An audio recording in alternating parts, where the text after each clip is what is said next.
Hi, I'm Tony Fleming, and this is Fleming's Ultimate Garage.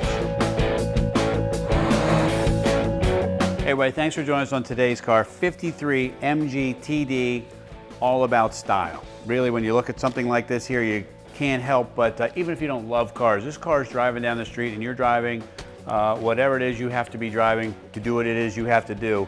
Even if you don't like cars, you see this car and you go, wow, man, that is cool. And it's hard to believe that this car is approaching the 60-year mark this year. 60 years old this car is, and it's beautiful restored condition. It's really weathered well, and this one here is pieced together properly. It seems to be very correct, and the underneath of it is as spectacular as the top, and that's a very important part of a car to have, especially when you're dealing with old British sports cars and things like that. Part of the things that people talk about also is old British car reliability. Well, keep in mind, a lot of the things that failed back in the day have been re-engineered, and although they look identical to the original parts, the parts inside of them are much better. So maybe voltage regulators, generators, things like that used to let things down. This car has been rewired front to back. It's been completely disassembled, okay? The frame has been powder coated, all new suspension's been powder coated. It has rack and pinion steering, which was way ahead of its time. Rack and pinion steering didn't come out on modern cars till much later on. And this car here, although it has great style, really drove and handled nicely for its time. But more importantly, it's such a great looking car. And to give you an idea how really old it is, part of some of the things that you'll see when we walk around the car are, for instance, like this comes with this great toolkit. I'll show you that too. It also comes with an auxiliary key for the car. And what I mean by that is, right inside here, this hole is an engine crank.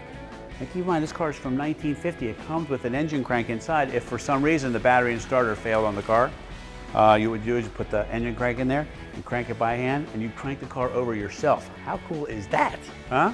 But anyway, so we keep on rolling around. It's got the cages over top of the headlights here.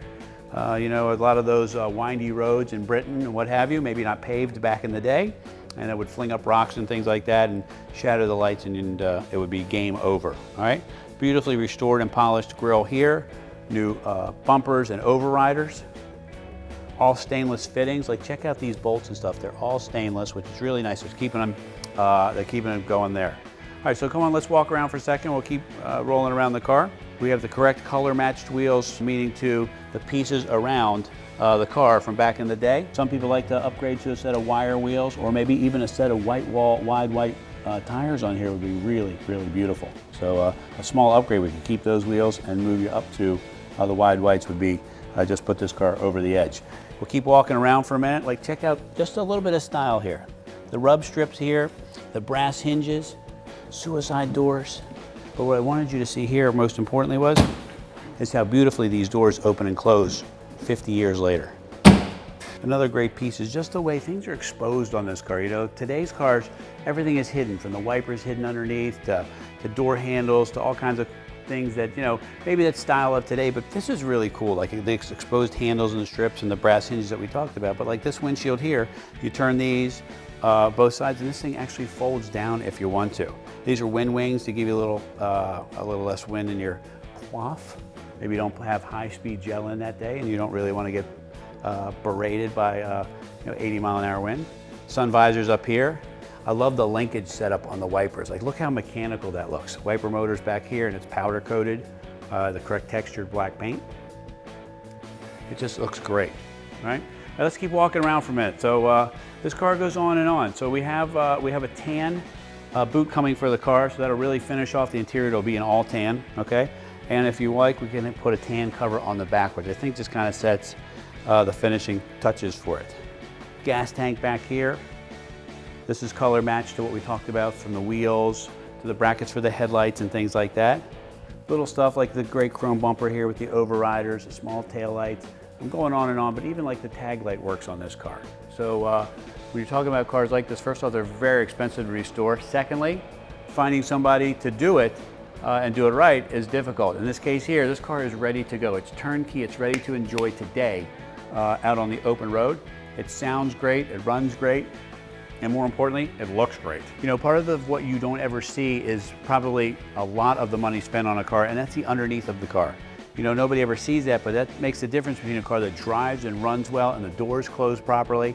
The car goes down the road straight, it's not rattly when it hits a bump. is something like this. So let's take a peek here. Like this car is completely disassembled, all redone underneath here. I mean, look at that little pebble. But I mean, the control arms are clean. The motor, the exhaust, just rack and pinion steering here, just so ahead of its time.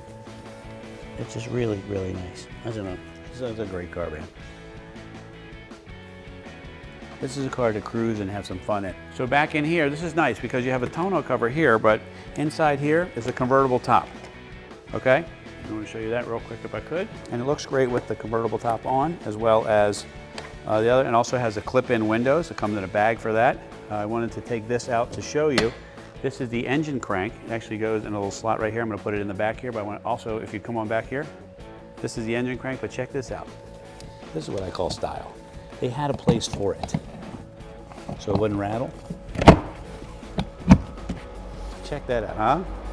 Okay, here's a soft top right here. So you also have plenty of room for some storage and some luggage. And then you would just lay this soft top over top of it. It takes up very little room. Very little room. You got all that in there. Okay? Frame of the convertible top right here. And this is nice too because it's all kind of kind of detailed back in here. Like check this out. It's covered in leather. The green piping on the seats looks just beautiful. These seats lock in place with these beautiful like turn buckles. I know, it's just a cool car, man. Even if you're like, even if you're somebody who has to have a giant V8, this car just screams way cool automatically. And then this tonneau cover really kind of finishes things off. It's like wearing the tuxedo without the tie. Here we go ahead and we put the tie on. It's nice too, because you know, if you get caught in the rain or whatever, it's got clip-in windows in a bag. It's got the convertible top. And it's got a climate control system in, so it's got heat. Just really neat. All right, let's move inside the car. Actually, you know what we'll do? Before we do that, let's take a peek under the hood. Okay, let's take a peek under here for a second. This is kind of nice too, because you have these rubber bumpers here on the sides to keep it from scratching itself. Okay.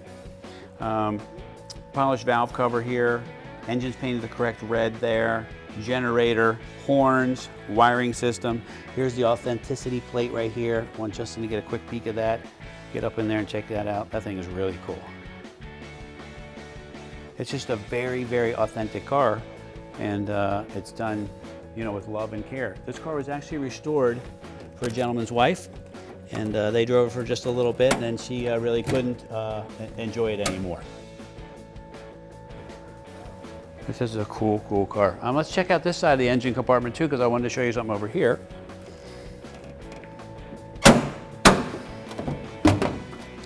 And over here is kind of cool because here's twin side draft carbs, intake manifold with the MG still on there. Just nice, huh? How cool is that?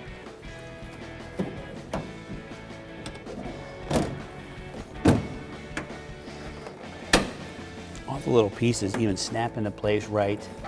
Just looks good. Look, check out the mirror here. This is your mirror to see. I mean, that's a cool piece. All right, sorry I'm rambling. Let's get inside for a second, because this right here is where all the smiles really start to happen. So you can get in, and I'm 6'1", so I just want to show you. This has a really big, area in here. But one thing it does have, which Justin will show you in the camera a little bit later, is it has a footwell box that's actually lowered a little bit for guys with big feet.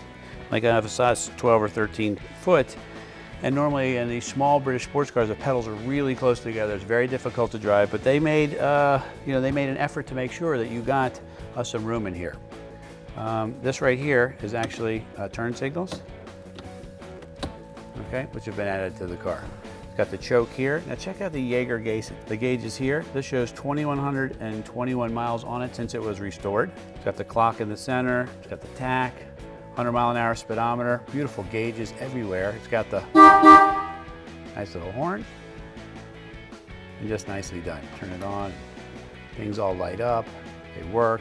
The shifter's really nice. I gotta tell you, it's amazing because this shifter here is so positive feeling. This is nice too. The tan leather with the green piping around here is just a perfect touch. Got this great boot on it, nice handle. How about this piece right here, man, huh? Check out that rear view mirror, that is great. And when you sit in this car, man, it's just something about where your arm fits over here that you drive one-handed here, you work your shifter like this, you're just rolling down the road and you're smiling, man, and more importantly, the world changes for you a little bit. You know, you maybe shut your cell phone off, maybe you just take this to work on a Friday, and no texting, no whatever. You call whoever you need to call and say, listen, I'm on my way home, I'll see you in a little bit. Shut the phone off, man. Give yourself a little break and go for a drive in this car. And I promise you, I don't think that you could do any form of therapy that would be any better than driving this car. The one thing we can do for you if you want to is, the glove box is locked, but we could mount an AM, FM, a digital sound system, which we do for a lot of people with iPod and satellite, so you can take your music with you. We would hide it and the speakers so nobody would ever know that it's in the car. Plus you could leave the car open if you wanted to. But you would get some great tunes and be able to enjoy some of the nice things like music while you're rolling in this car, even though the exhaust sounds great. So what I would like to do if I could is start it up for you so you can hear what it sounds like. This is kind of cool too, when you turn the key on like that and to start it. It's right next to your hand, so you just hold the wheel and lift like this, and that's the starter button.